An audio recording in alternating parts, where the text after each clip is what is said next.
8,38 triliun itu artinya 8 triliun 380 miliar ya. 1 triliun itu adalah 1000 miliar. 1000 kali 1 miliar. 1 miliar kali 1000 itu baru 1 triliun. 1 miliar itu adalah 1000 kali 1 juta. 1 juta kali 1000 itu 1 miliar. Ya, 1 juta itu 1000 kali 1000. Jadi bayangkan betapa besarnya. 8 triliun 380 miliar. Luar biasa kan. Dan ini indikasi yang diberitakan oleh portal-portal berita resmi mengenai korupsi yang dilakukan oleh Menteri Menkominfo Johnny G. Plate gitu. Dan konon katanya 8,38 triliun itu korupsi dari anggaran 10 triliun. Wah, ini secara persentase itu berarti yang dikorupsi 83%. Ini mengerikan ya. Rasa-rasanya ini berita yang paling mengerikan lah mengenai korupsi yang selama ini terjadi dari hitung-hitungan persentase gitu.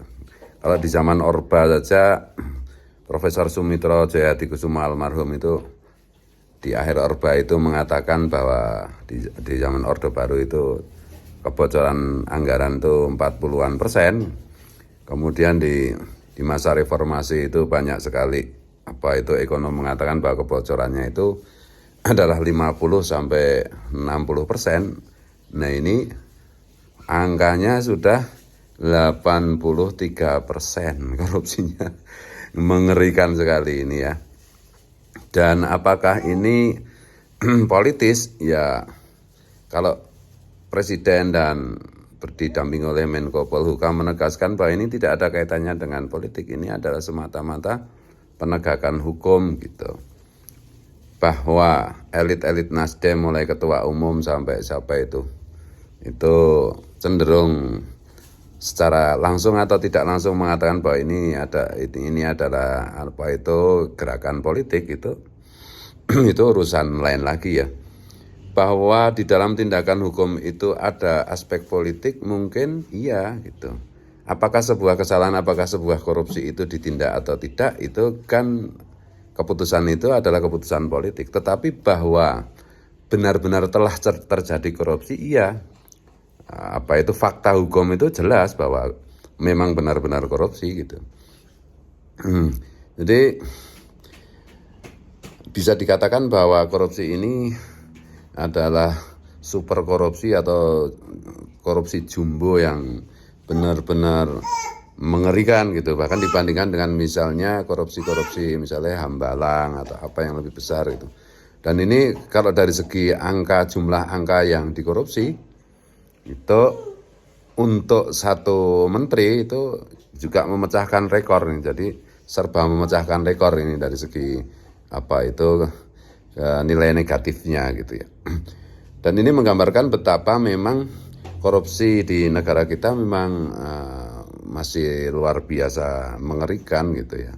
Dan untung kita punya netizen Indonesia yang begitu kritis, begitu cerdas, begitu galak, begitu teliti untuk menyuarakan apa yang terjadi di negeri kita, kesalahan-kesalahan termasuk korupsi yang terjadi di kalangan elit kita gitu. Dan jangan sampai urusan kayak begini ini digiring menjadi satu pembohongan publik atau satu kedustaan publik gitu. Karena memang ada nada-nada seperti itu gitu. Seorang Profesor Dr. Haji Amin Rais pun itu ngompor-ngompori dengan mengatakan menyarankan untuk menyerang balik.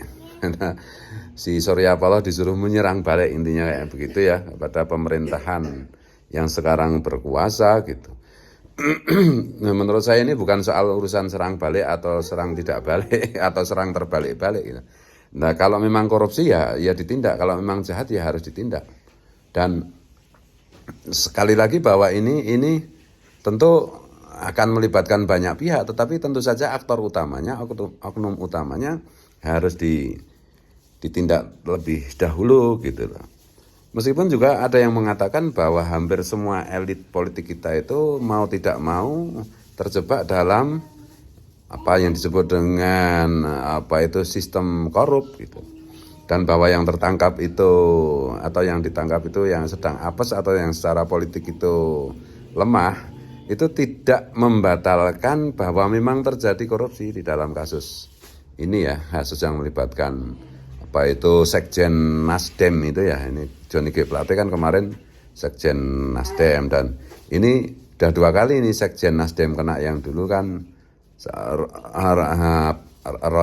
Rio Patris Capella ya, itu juga Nasdem dan sudah menebus kesalahannya dengan apa itu ya, di penjara gitu, dan sekarang kan nyalon DPD juga gitu.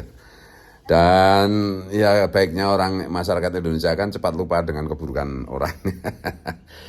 Dan menurut saya apa sensasi-sensasi seperti penangkapan koruptor yang seperti ini itu masih harus kita lalui gitu, dan bukan berarti ini sia-sia gitu ya.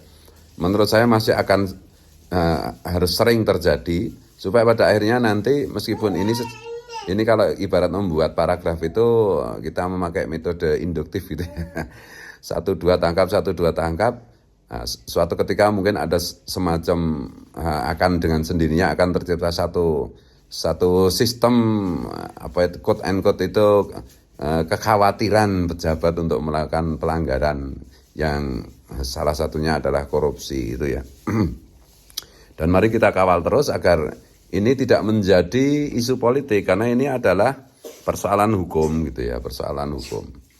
Jadi kadang-kadang kan di tengah literasi apa itu masyarakat yang mungkin dianggap masih belum cukup kuat gitu. Meskipun paradoks ya, karena dianggap literasi masyarakat Indonesia itu belum cukup kuat, tetapi di sisi lain netizennya terkenal paling kritis gitu, bahkan dikagumi oleh banyak negara, salah satunya oleh tokoh-tokoh apa itu negarawan Malaysia gitu. Itu di satu sisi juga apa itu potensi untuk dikibulin oleh satu produksi hoax yang masif, itu membuat masyarakat juga bisa apa dibelokkan gitu loh. Ada kekhawatiran seperti itu juga. Jadi ini semata-mata proses hukum yang harus dituntaskan setuntas-tuntasnya gitu. Dan siapapun yang terlibat tentu juga secara normatif kita sampaikan harus ditindak gitu.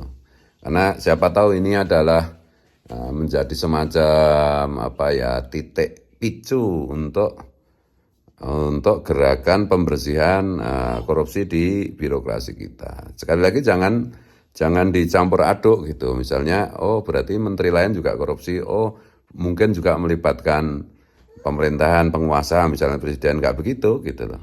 Ini benar-benar dalam sistem politik kita yang seperti ini itu, ya orang bisa menjadi korupsi, tetapi siapapun itu pejabat publik bisa menjadi koruptor, tapi siapapun pejabat publik itu juga bisa kalau memang berkemauan kuat, berkepribadian kuat itu untuk berkelit dari apa itu terlibat di dalam kong-kali-kong korupsi anggaran negara ini gitu.